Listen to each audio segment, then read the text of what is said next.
The first mention is that we are the salt of the earth. It is not that this saltiness is not beneficial to the church, as certainly we can recognize it can be and see. But notice that Jesus says you are salt of the earth, which is the same to say, well, you're salt of the world.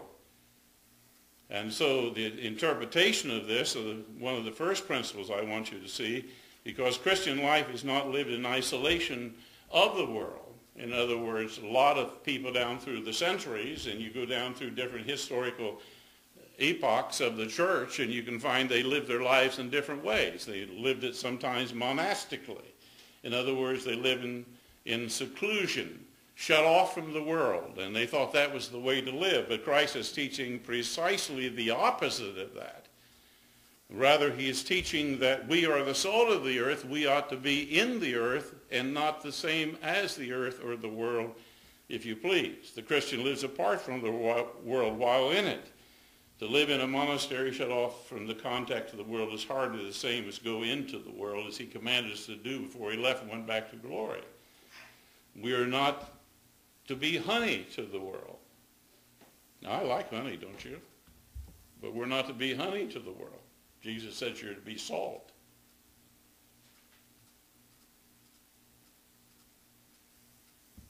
You say, well, if the world's got a wound, they won't like it. All men will hate you for my name's sake. Isn't it how interesting we forget everything that Christ said? We like to remember some things, we forget others. Salt has a preservative quality to it. In fact, long before the refrigeration, most meats and so on was kept by putting salt on. When I was a boy growing up, I've often mentioned this, what we used to do is rub our hams and everything with salt. I used to do that on the kitchen table. And then we had a room that nobody could possibly sleep in because the walls froze in the house. And so we'd take it in there and put it on the kitchen, on that table. We had a table in there. Now, you didn't live primitive like this, but you see, I'm not only old, but I never knew there was such a thing as plumbing till I went in the military and found out there was such a thing that you could go and turn it. No, I knew it existed, obviously, but we just didn't have it at my house. And so consequently, we just didn't have those modern things. But we laid those hams in there. We ate off of that meat all winter. And all we did was do that and sugar cure it and rub it and rub it and rub it. I got so tired of rubbing, I said, no, we got to rub it some more. My dad was just absolutely obsessed with it. We got to do more, you know. And that you didn't get it down in the meat, well, then you weren't really doing what you would. Well, salt has that kind of effect. Now, we can go into all kind of analysis, but I don't want to do that because what I want to show you that the effect of what Jesus is saying is a very powerful statement. Salt is essential. You can't live without salt, in spite of what the doctors are telling us today. You need some salt, and salt is essential to life. If it's lost its saltiness, the only thing that seems to come along, scholars love to do this. They tell us chemically, the chemists tell us that salt cannot lose its saltiness. But Christ is simply saying if salt lost its saltiness, it would be good for nothing and therefore trampled under feet by men, throw it out in the street in dirt. And then others say, well, if you go into the place where salt is found, for instance, out in the salt flats of Utah, you'd find there's a lot of dust that's commingled and so on. They said that's what Christ was referring to. And, of course, the saltiness in the Middle East, and they go into all this analysis, and it sounds interesting, doesn't it? But I just simply say Christ is asserting the hypothetical to say is it cannot exist. You cannot be salt. If salt would lose its saltiness, it's good for nothing. That's the point that Christ is making. In other words, if you're not salt, you're worthless. Now, that's pretty powerful, isn't it? I think it is. It gets my spiritual gizzard. It's me right where I belong. In other words, I've got to be more than just a nice person. I'm not honey, I'm salt. And I have to remember that. And that doesn't mean that we're not nice. Salt is, again, valuable, but salt is not always welcomed in this kind of application.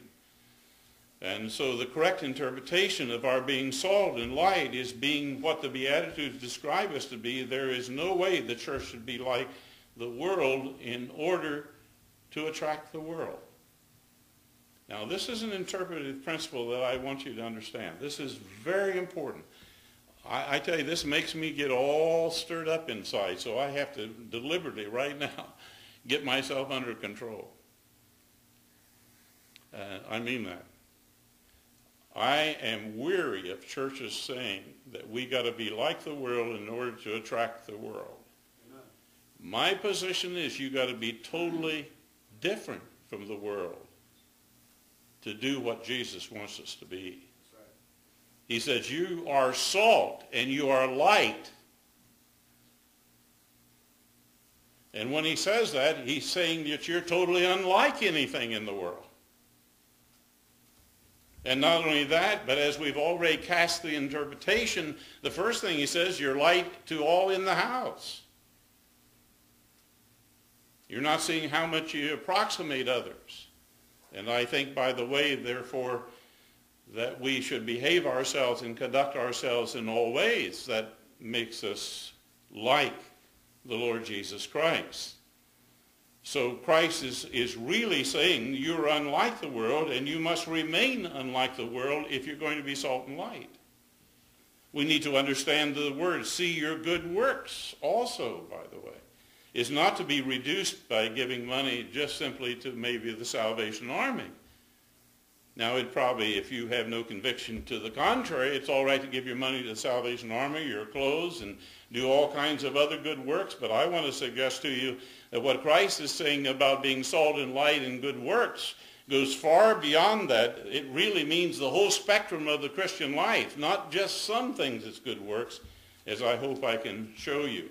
Good works covers the full spectrum of a believer's life activity. Not only that, it's a good work to hold forth the word of life. The word of life. I don't know whether you've been in an emergency situation or not, but you're always thankful if you've ever gone to an emergency room and you're in real bad straits that there's people there who know how to handle it. You wouldn't want somebody there saying, well, I got to go to the book. If you'll just wait here a minute, I'll go and look in my book and see whether or not there's anything I can do for you. You want people to be what they are and be able to immediately take care of you because your situation is such that you need that kind of attention.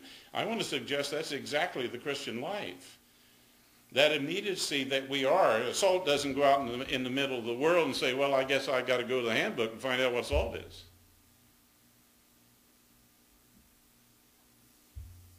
It doesn't go and say, well, I think I have some notion of what it is. No, you're already that. Be what you are. I think that's exactly what Christ is saying. In other words, the Christian is not moral influence peddling. It's not moral influence peddling. Christians can stop immoral acts. Christians can stop immoral acts in the world by their influence, but simply to stop immoral acts does not go far enough to be called salt and light. For instance, I could go down to the local abortion clinic and stop an abortion. That's wonderful as far as I'm concerned. And I'm sure it's probably most of your conviction. Amen. But here's the thing. You haven't gone far enough. That person needs more than to stop an abortion. They need to be born again. And if you're light and salt, you better bring that message to them. You take, for instance, let me give you an example. All the people that I know historically in my mind and have read their works and know their works. Let's take Charles Spurgeon, great Baptist preacher in England years ago. He had almshouses. He had orphanages. In all those places where he took care of children and taught them and all the things that he did, the one thing he did was evangelize them. He not only put food in their mouths and clothes on their backs, and people helped him to do so, and he's starting those good works. He did not stop and say, well, this is enough. We've done our duty. We've fed them now. We put clothes on their backs. No, he made sure in his power And he often went down and lectured. In fact, he said that was one of his greatest delights, not only preaching to the huge congregation he had, but to go down and preach at those orphanages and look at those little children that needed the gospel of Jesus Christ and need to learn of Christ and the purity of the truth that Spurgeon had. So that's exactly what we're talking about. So to be moral is maybe disinfectant is not being salt or light.